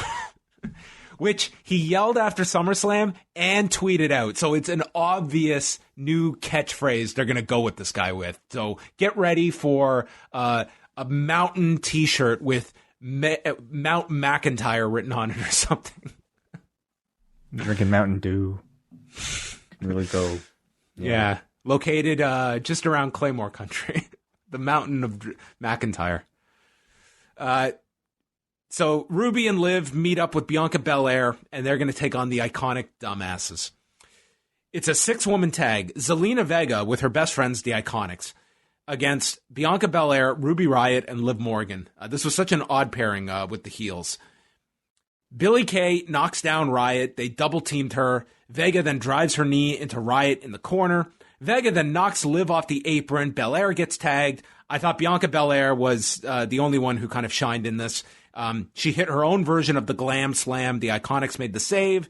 Vega tried a roll-up, and then Belair nailed her with a right hand and the KOD. 3 minutes and 28 seconds. Bianca Belair needs to be utilized in a higher position. This match was just there. I mean, I think she will be, and I think it's a match like this that tells me that they're taking her seriously, because I don't really see any other reason for this match existing but to, give that time for Bianca Belair to step into the spotlight. In ring, she can't help but just look like so impressive, especially compared to so much of the other talent in the division. And here, like, it was no different. So I think everybody else played decent, good supporting roles, all really serving, the stage for Bianca. Yeah, it was mainly Vega in there, and it's like Zelina Vega has her limitations. It was just very short. It was, but she does a great job, like basically, like being somebody for Bianca Belair to like beat up. I just didn't understand Vega's involvement here. This just felt like we needed a body, so Zelina Vega makes up a third heel. That's exactly it. Like, well, who else is there? I mean, there was no setup for this. There was no reason for it. Like, what's the association with Vega and the Iconics? There's none. Why is this manager in a match? Okay. Alexander and Ricochet are screwing around with the arm wrestling table in the back, and Alexander beats Ricochet, and they went and asked Ricochet, how do you feel after this arm wrestling challenge? And he just said, I've already won. There's going to be a lot of arm wrestling challenges. I'm just getting started. Mark Henry walks in and says, I've got to take this to the ring. Unless you two have a problem with that. No, Mark. No. Please take this. I mean, that was so cool. That was Mark Henry. Dude. The Hall of Famer. He talked to us. MVP walks in, says, you geeks. He says, Cedric is clowning around with Ricochet after you lost the 24/7 title match. Was he no, Shelton was the champion, right? I don't know who was the champion. Cedric was just in the match. Yeah. Ricochet starts arguing with MVP, and MVP says that Ricochet abandoned him last week. The Hurt Business is a family business, and we'll tell you, Cedric, when you're wasting your prime years. I'll see you later, Ceddy. So he's trying to build up the tension here. Man, Cedric Alexander and Ricochet, you could not script two people to be less cool than they did in these 2 minutes. Like, just total geeks. It's astounding where Ricochet is in the hierarchy. They're just being cast in the role of, like, loitering teenagers at the mall. In this case, though, I guess they're hanging out, loitering around a arm wrestling table. But they're just like, they're good dudes. They're nice guys you would hang out with, but not really competitors you would take seriously at this point in time. Where do you think Mustafa Ali was during all of this? Was he off in catering? Oh, who knows? They should have the catering cam. That should be like where the watch-alongs are. Mark Henry is in the ring. This is the best line. SummerSlam is over, and we are 6 short days away from Payback. I just thought that was a great line. Why? I don't know. It's just ridiculous that we're coming off. SummerSlam's over, and in 6 days we have another show. I'm just a little perplexed that we have this pay-per-view on Sunday. He tees up the arm wrestling challenge, and out come Cruz and Lashley. And he says that he mentions Mustafa Ali, Ricochet, and Cedric the Entertainer. And this clearly was not a joke. It was a clear screw-up because he catches himself and says, well, he's kind of an entertainer, Cedric Alexander, and just moves on. That was the best part of this. Lashley says he doesn't need MVP or Shelton Benjamin. He's going to slam his arm down and beat up Apollo, but not bad enough because he still wants to beat him for the title at Payback. Little man. Cruz says the same thing was said to him by MVP at SummerSlam, and look what happened. Lashley pulls away. He takes off his jacket. He's stalling for the arm wrestling contest, and then they lock hands. Apollo steps on Lashley's foot and slams down the hand to win, then goes for the toss powerbomb. It's stopped. Bicycle kick. Then he takes out MVP and Benjamin, who have come down with a dive to the floor, and he runs off with his title. Yeah. Did you know, like, stepping inside the table is illegal in an arm wrestling competition? I buy it. Yeah, that should be illegal. Yeah. So that was the big ploy that Lashley had here. He was going to get extra leverage by stepping his foot in the platform, and Apollo caught it, and he won based off of that distraction. So, this was fine. I thought it made Apollo look good. Anytime you have the babyface outsmart these heels, yeah. I guess I just really can't help but, like, compare, these sort of stunt segments, something like this, to, let's say, even, like, the debate, okay, between Orange Cassidy and Chris Jericho. Or, like, you didn't think this was as good as the debate? Or Orange Cassidy's first interview. Or like, really, like, anytime, like, I think somebody announces, like, a stunt segment, I expect a bit more satisfaction coming out of it, either from like a big, visual thing or just something a bit more substantial. And this one really just felt like it was guy won an arm wrestling match by stepping on another dude's foot, hit a few moves, and then left. This felt like they had an idea and it got changed half an hour before the show. And I don't know that as fact, but that's what this segment felt like. Or there was an idea and then they just like went from A to B in the most direct way possible, without really like feeling that there was all that much, I don't know, substance to it. I'll say this positive about this show. I thought they did a good job of making Bobby Lashley feel like a monster by the end of this show. Like he has been, background, but not hurt. And tonight they put a good focus on Bobby Lashley. I'll say that. I agree. Absolutely. They recap the match between the street fight with Dominik and Seth, and the Mysterios are in the back, including Angie. Charlie interviews them. Rey says, whatever happens, he's proud of his son. Dominik gave Seth hell. Dominik says he was terrified, but his family gave him the courage. And Rey says one day Seth will have a family and understand that he's going to have to live with these consequences. Last night, my son became a man, and he's been dreaming of tonight to share the ring with his son, and he'll be damned if Seth will ruin tonight for him. I believe it. I mean, he's talked about this for a long time. Teaming with this is a good promo from Rey. Mm-hmm. Natalya and Lana are in the ring, and they are going to induct a special woman into the Hall of Fame. Lana puts over Natalya as the boat, but tonight they are here to honor Mickie James. Tonight her trail ends. Tonight they retire the chick with the kick that they said in stereo. And they go to a highlight reel that Natalya has edited all day long. And it's a blank screen of Mickie James' greatest moments. So Mickie sees the blank screen. She thought she was getting a 5-minute tribute video. And instead she gets this. She was livid. She probably called her family to sit around the TV ready to watch this. She runs out way more angry than this blank video screen should have brought out of her, but she was livid.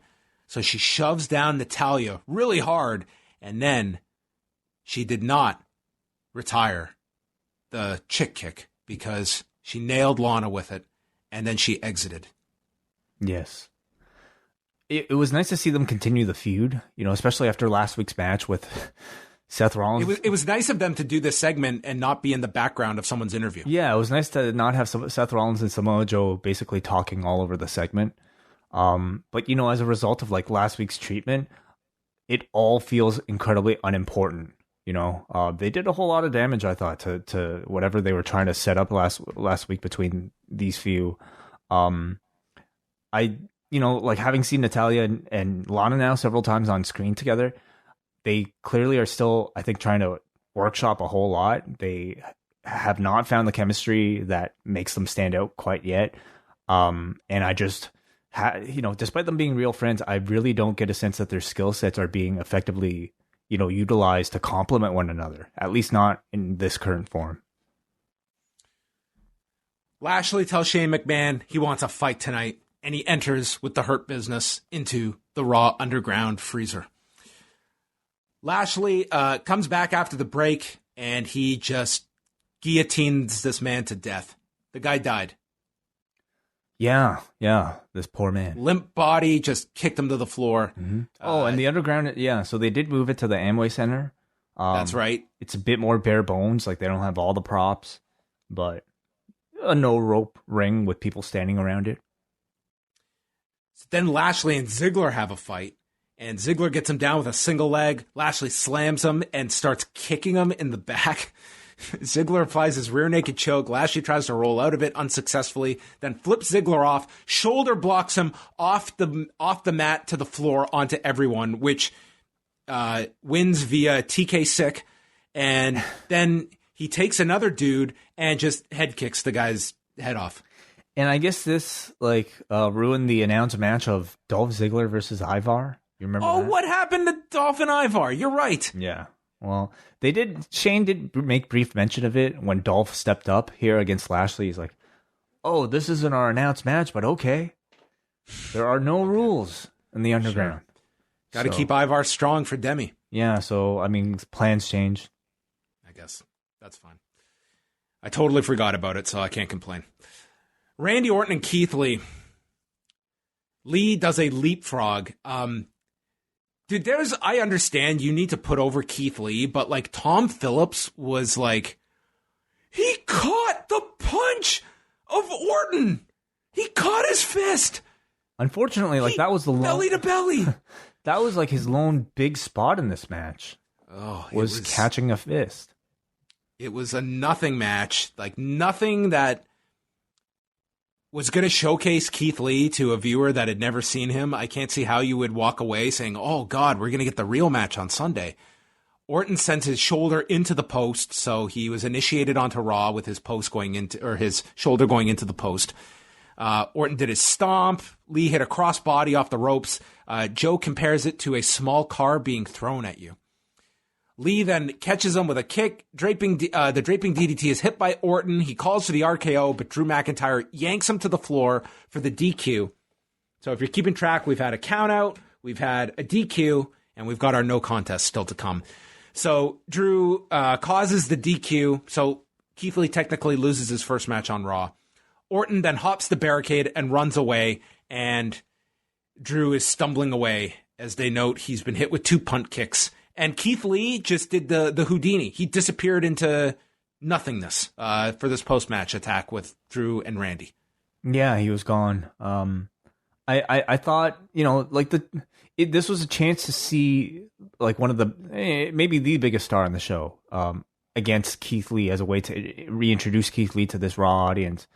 Unfortunately, I didn't think the preview here was anything impressive. I felt like they could have given Lee some more spectacular moments that would have made him really stand out.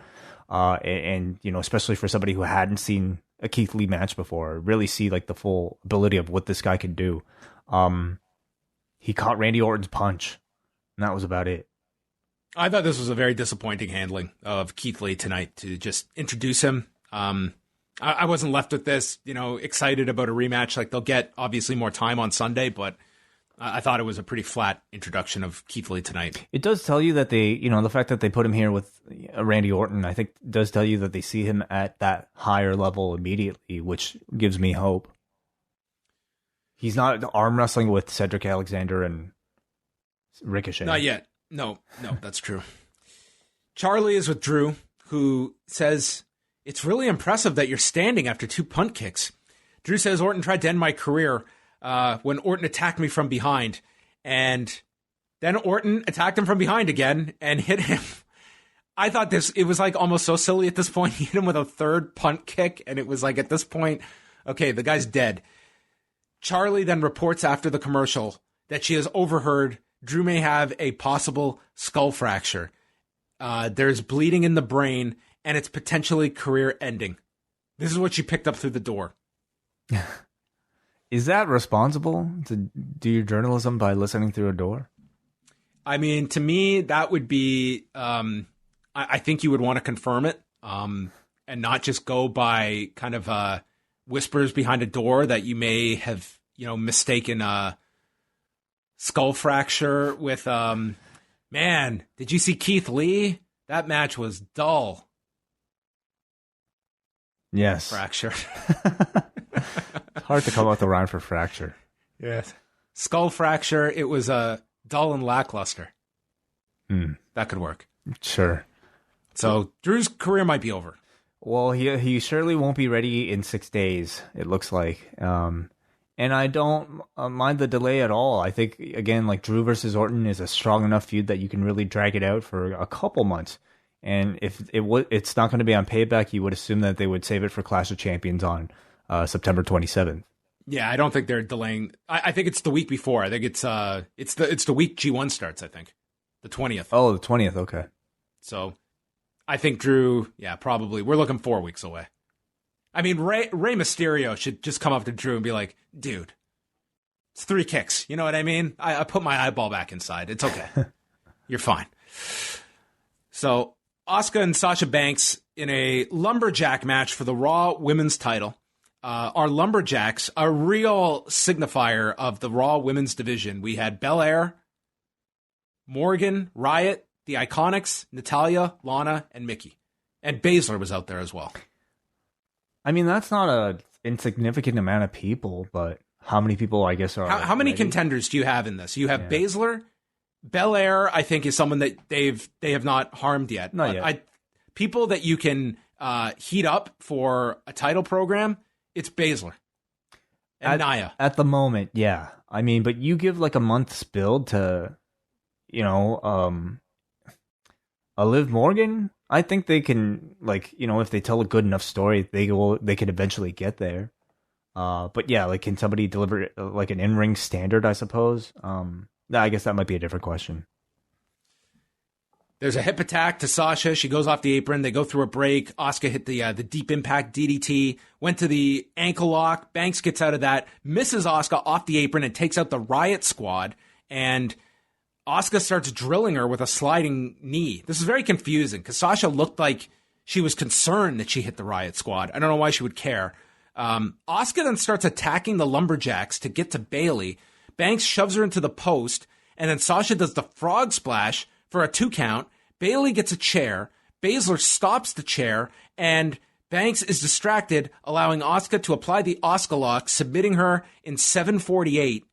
And then after the match, Banks looked like she was on the verge of tears as Bayley was looking like she screwed up again. And this just seemed like we need to fill 8 minutes. We'll beat Sasha again, just to add to these losses to set up the title loss on Sunday. Well, they needed a big hook to get people to tune into the third hour, right? That's probably the main thing. You had the Mysterios, and you had Orton and Keith Lee. Yeah, you wanted to keep stacking it, right? So they announced this and delivered, more of a skit than an actual match. The match was last night. This was more just story. They also had a bit of a, way to build to the Shayna tag match further in the body of all this. But I think their attempt to, like, am I supposed to feel sympathy for Sasha that, like, Bayley screwed up? Or am I supposed to, like, you're supposed to have sympathy for Asuka, who's now beaten Bayley last week and Sasha this week and is not getting this tag title chance. Right. But, like, in storyline, Sasha was looking so disappointed. And I know, like, the story is that I'm supposed to feel like Bayley screwed up again. But I just didn't really get the sense, okay? Like, I don't feel sympathy for Sasha because, to me, she is as much to blame for a poor plan. And this, again, was just, like, the result of a poor plan coming together rather than the action of, like, one specific heel. Yeah, it's like there's no sympathetic party in Bayley and Sasha. It's not like you are feeling bad for Sasha being wronged here. It's just, well, your conniving plan backfired on you. Tough. And I don't think it's not like you're rooting for Bayley. You're not rooting for Sasha. There isn't that reason to really attach yourself to either one, which, I mean, you're not at the point of the story where I guess you have to have that. Something should be, if they lose the tag titles on Sunday, you should have like a very clear, definitive kind of fracturing among the two. Somebody you want to cheer for, somebody you exactly. Yeah. Now I actually feel bad for Bayley because, like, in my mind, Bayley hasn't done all that much wrong, and yet Sasha. No, she just keeps losing every week. I mean, Bayley's just she's been losing as much as Sasha, so they've both been screwing up. Yeah. But I think what you get is they lose the tag titles, and you should make it like pick who you're going with as the heel in all this, and it should probably be Bayley, and she clearly screws up, and then she's the only one with a title, and Sasha's left with nothing. We shall see. Drew is taken off in the ambulance, so WWE got a lot of use out of this ambulance since Friday. They probably own one by this point. They should lease one. Charlie says that Drew is off to undergo more tests, and she is going to speak to Drew's close friend, Keith Lee. Mm-hmm. Well, making use of that Evolve library. That's true, yes. Keith says he didn't want his friend to interfere in his match tonight, but that's not the important thing. Drew's going to be okay because he's a tough man. But Randy Orton, I cannot say the same. And this would lead to the announcement of Randy Orton, Keith Lee on Sunday. Good first match. I guess good rematch of the first match to book. This time you would assume something very substantial, but how would you book it, John? If you're going back to Orton, it's the way they made it so heavy with Drew McIntyre. It makes no logical sense for him to get involved on Sunday. No, not in 6. You said potential skull fracture, bleeding on the brain, and potentially career ending. So it makes no sense for him to be getting involved in that match. I mean, it's got to be Lee who loses. You know, it's a non-title match, but it's against the champ. Well, I guess he can win. Yeah, if it's a non-title match. I don't know. Yeah, I mean, it's a match where I wouldn't want to just steamroll Keith Lee in his first match. You need to make it very competitive. I don't know. I didn't think they got off to the right foot tonight, but Sunday will be more important than tonight. Yeah. So we'll see. Lashley versus Cedric Alexander was on Raw Underground. He just rolled to an armbar, and before Alexander's hands were even broken up, he just elbowed him for the stoppage as MVP yanked him off. Ivar and Eric then attacked. It's a brawl with the Hurt Business, and Ivar got Kimura'd by Lashley. So, I mean, they made Lashley just look like a monster here, so there was no harm in that. I imagine, like, you know, all the stuff with Dolph and Ivar would have been one of those things that was changed at the last minute because there was no follow-up on that, really, besides the mention that was supposed to be the match. But it does call to attention, like, what exactly the point of these Raw Undergrounds are besides, I guess, a hook for the third hour. Like, they're not using it to give sustained pushes to anybody, you know, not even the Hurt Business. Like, they appeared on the Raw Underground 1 week, then they completely, like, avoided it for the next 2 or 3. This week they're back in it. I don't expect them to be back next week. So, like, any sort of, like, logical storyline thread that they're trying to tell, I don't have that much of a sense of. Instead, it just feels more like, you know, flashy pictures of guys brutalizing other people. You know, are these essentially like highlight reels of like dudes doing shoot style and looking like badasses? Is that all it is? And because if it is, that's fine. I guess, you know, should I just not expect any stories from? There's no structure to it. There's no, like, what does a win get you? There's no, like, the rules are very ambiguous of what a win constitutes, what a loss is, other than sick. And it's just, like, there was a novelty to it, week 1, maybe a little week 2. Now it's just like, it's these segments, and I guess they serve a function if you feel that Bobby Lashley got something out of this. So it's not completely frivolous, but I think to have this be something permanent, I think you need some kind of purpose behind it. Like, this leads to something. Like, why are these guys theoretically entering this dangerous fight pit? And what they get out of it, like what is in it for them? What does the viewer care if Ivar is successful or not? Like, where is the reward for, you know, being successful in this environment? Yes, and you know, just like we're sort of like the guys that you've debuted. Like, where's the follow up for the guys that you've debuted and have made look really impressive? Like, what happened to where's Yabba Dabba? Yabba Dabba, Arturo Ruas, you know, like, these guys randomly appear, they look great, and then they're gonna go away. And as a viewer, I just lose all attachment to them. So again, what's the name? Dabba. I don't know. Okay, well, he was like the big monster they introduced, and that feels like guy was just dropped cold. Yeah, it's been weeks since he's been on. Yeah, so at this point, like, we're talking 3-4 weeks into this. 5 weeks, is it? Like, into this Raw Underground thing. I really would have expected a bit more storyline. And again, I don't know what changes they've been put up against, because clearly they tried to do something here with Dolph Ziggler and Ivar. That probably got changed last minute. But as it exists, like, these are little more than just like sick vignettes. Rey Mysterio and Dominik against Seth Rollins and Murphy. They attack the heels immediately. And Dominik hits an arm drag onto Murphy. And Rey had been tossed over the announcer's desk, and he's selling. And then all of a sudden we hear Tom, "Oh my God, Rey Mysterio!" And the camera missed whatever the hell he did to Seth on the floor. They double team Seth. Murphy saves him from a 619, and Dominik hits a high cross to both men on the floor to set up the commercial break. We come back. Heat is on Rey. He does a bulldog onto Seth after nailing Murphy in the corner and makes the tag to Dominik. He hits a head scissors that sends Murphy into the post.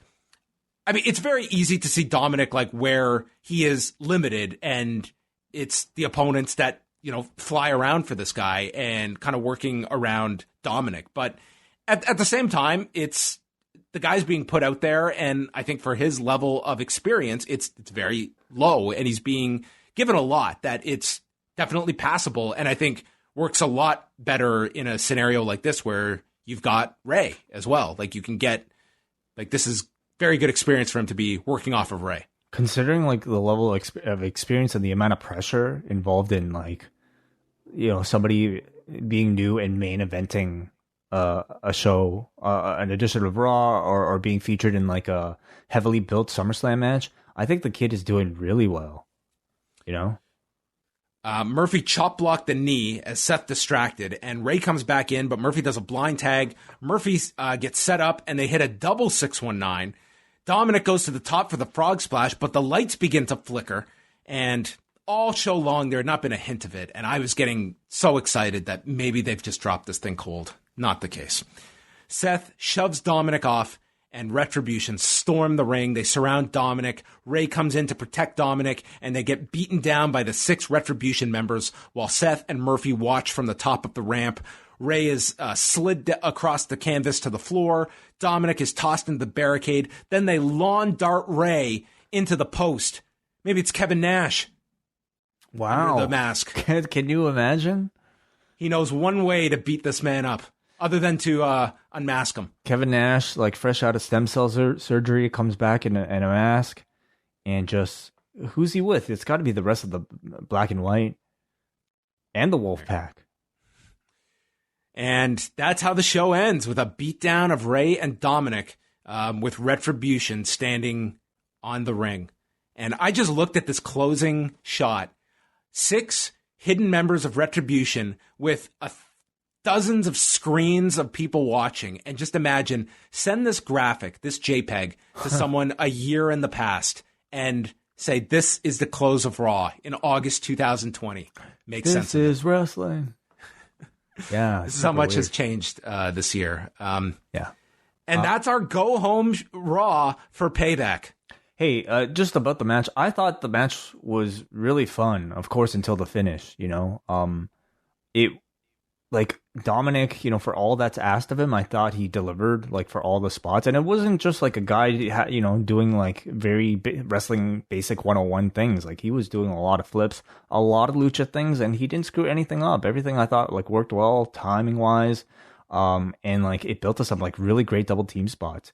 And, you know, I'm watching it, and yes, like, this is, like, a ridiculous story of a man, like, losing an eyeball. But at the end of it all, I felt really happy for Rey Mysterio, you know, who I'm sure, like, yeah, like, kayfabe aside, like, this was a career, if not maybe even a life highlight for him to be able to have a match with his son. I'm sure, like, it was something, you know, very important to both of them to be able to do this.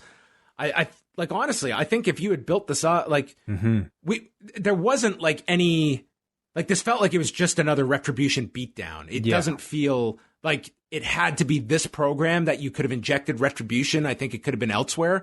And I think if you had promoted this tag match for a week, I think they would have had a hell of a match on the pay-per-view if they got 15, 16 minutes on Sunday. I think that's a compelling match on a week's notice. So are they doing a rematch? It's so lazy. It's so lazy. I mean, and we're going off the show without even knowing. Like, I think we're going to get a bunch of stuff just announced online, and that's how we're going to build this up.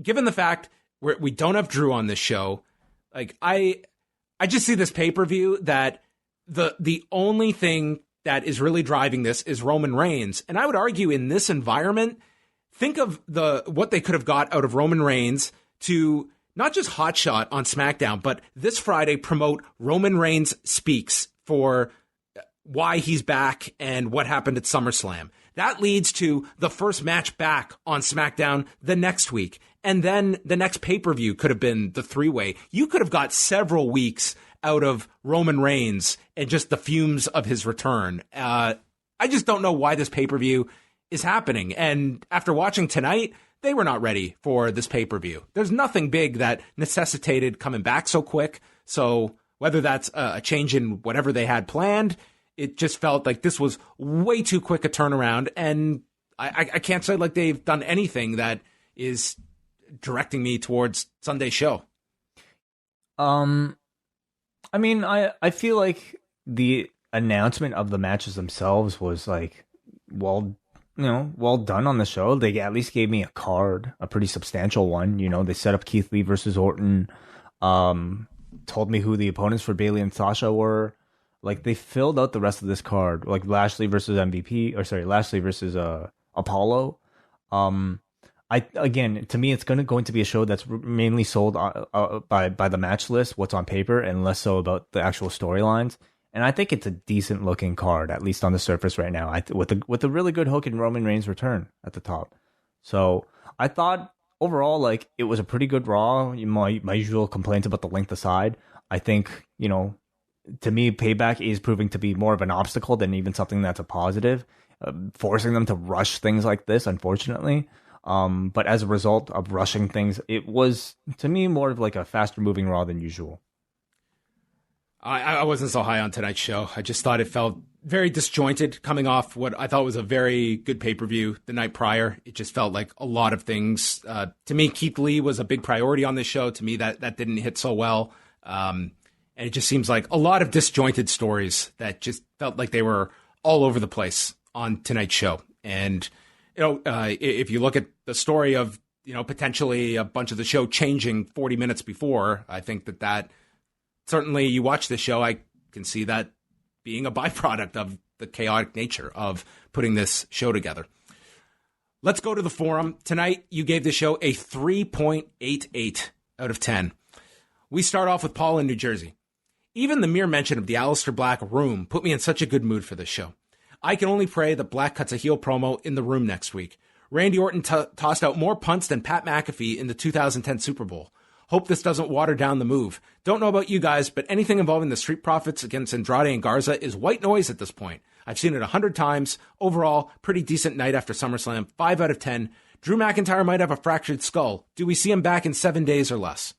No, that I think is clearly not going to happen. Yeah, I don't expect him at Payback. I mean, I could expect him next week for Raw. I mean, I think he'll be on Raw. I don't think they go a whole episode without him, but yeah, it kind of makes no sense for him to show up on Sunday. I mean, realistically, given the severity of it, he should probably be off next week, but I don't know if they'll go so far.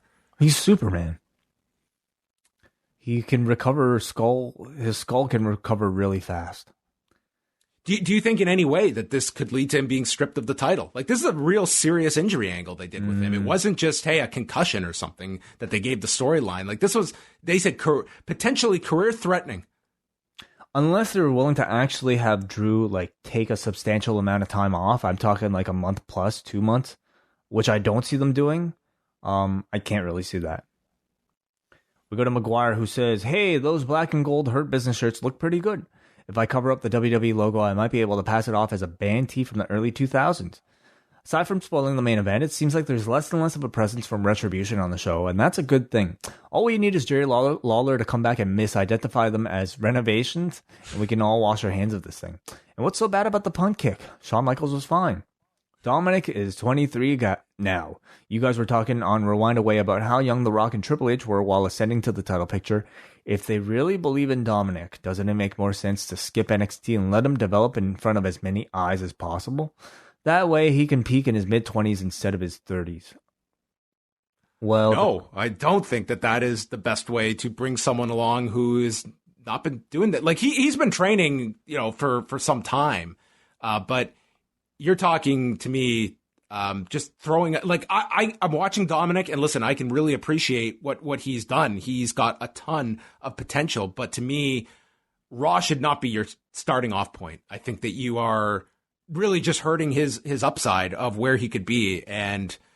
But you're in this giant storyline. It's not like I see them taking him off TV, and I think it's a very tough position to be in long term for him. That where will he get the best experience being on Raw for the next year or so? That's also assuming that Dominik can someday like achieve the amount of talent that The Rock displayed at that same age, and that's a huge if. I think a better, like, because they have the resources now, why wouldn't you let the guy perform in NXT so that he can hopefully come to, if he does have that potential, that level himself down there outside of, like the attention of everybody else. In the meantime, pick up a whole lot of other things before putting him on Raw and exposing him. Because as we've seen in the past, like, often guys will get debuted at a young age, and then Vince will lose interest, and then at some point you just they have that mark on them for the rest of their careers. It's, I think, a different scenario here than simply chasing somebody, to hit their peak in their 20s. Yeah, I mean, Dominik is a different kind of project, and someone that, I mean, there's no reason not to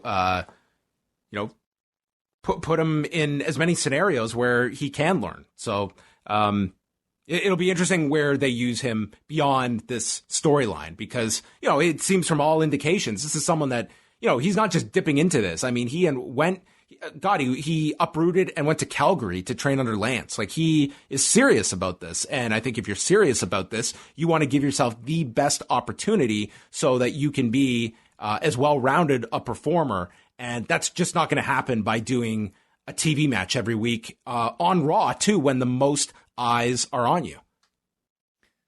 And there's a very good chance he would be not just doing TV matches, but like 24/7 title matches. And I don't know how effective that's going to be in developing a guy.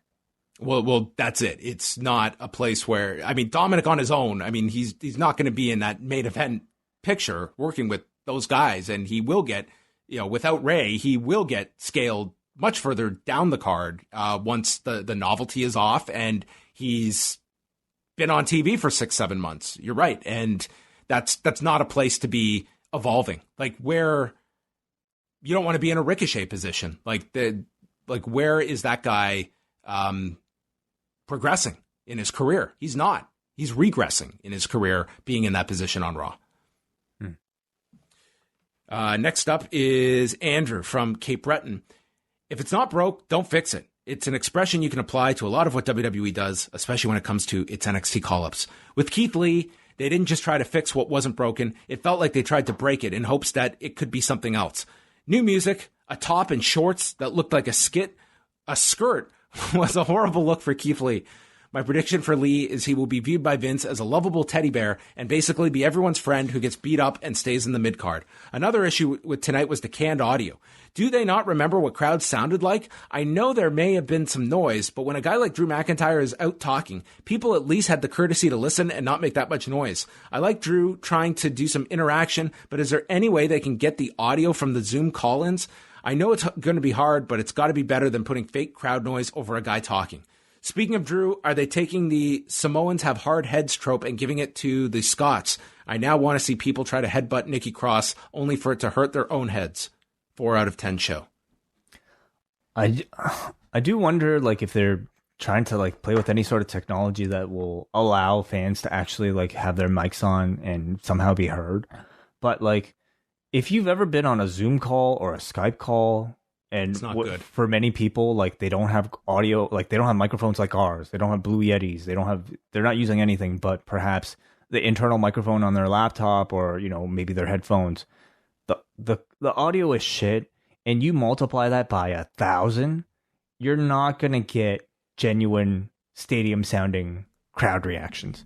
It's just going to sound like a fucking mess, and it's going to be people yelling in the background. It's going to be mom yelling, dinner's ready. It's somewhere in that mix as well. I just don't see how that. Seriously, look at the examples we're getting of just people trying to get signs on. You're going to add their audio in there too, and someone's got to monitor that on it. Like, how could you even police that? Well, by the time you mix like so many together, like I guess the theory is that like you won't be able to just hear one person, but I just even that like I just don't even know how it would sound. I would just think it'd be like a big muffled mess. But that doesn't mean like you can't maybe. Yeah, I don't know, maybe have certain people mic'd and certain people not. I'm not really sure how they would be able to do it.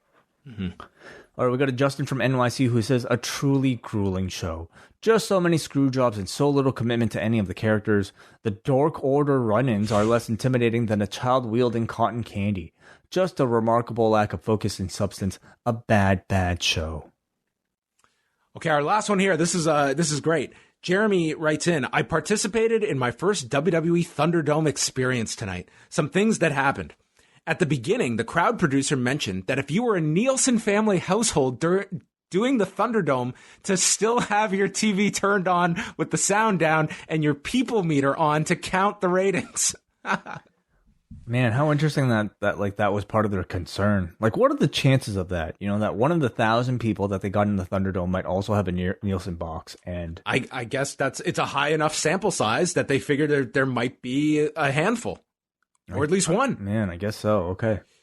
They also had superstars talk to those in the ThunderDome throughout the night. It was weird that they could see everyone's cameras, but the superstar wasn't visible. Some of the conversations.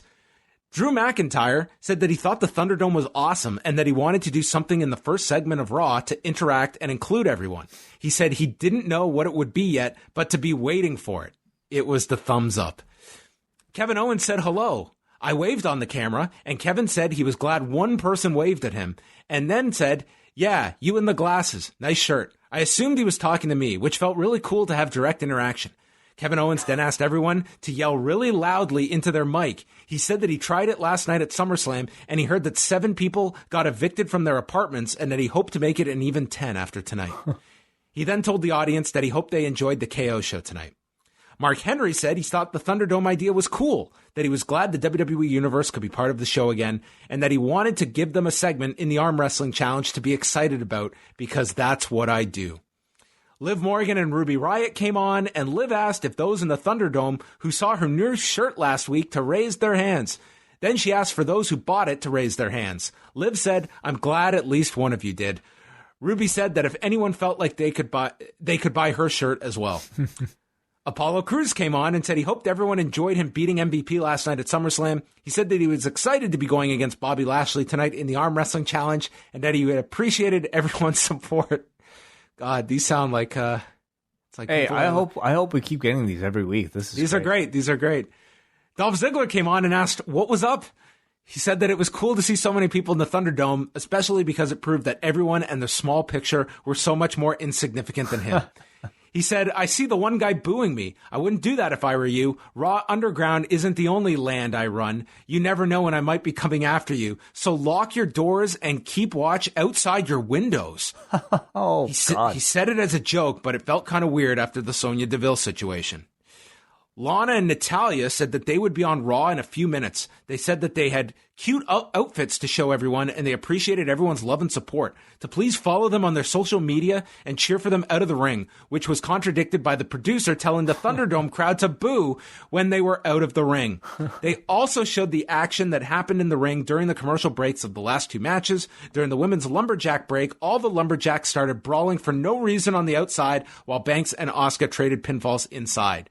During the main event, Rey and Dominik tagged in and out several times while working over Murphy. They hit a pretty cool double team maneuver where Dominik springboarded and came off of Rey into Murphy. Anyway, thanks for the long post. Thanks to both of you. That was great. Fantastic. Thank you, Jeremy. Appreciate that. If anyone is in these crowds, would love to hear feedback of what the experience is like and how it changes from show to show and how interactive they get, especially during the commercial breaks.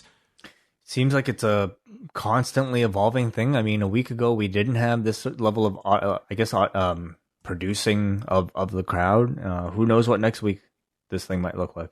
Listen, I will give them credit that they are going to the lengths of just sending people out to, like, they are not just taking this audience for granted to just have to sit there in between breaks. Like, they are not trying to waste their time. Like, they're trying to entertain them for the entire 3 hours that they're online, even though it's probably a pain for these performers to have to go out and do improv with them. It's to their benefit too, though, you know, just to maintain energy levels. That was one of the big problems on Friday.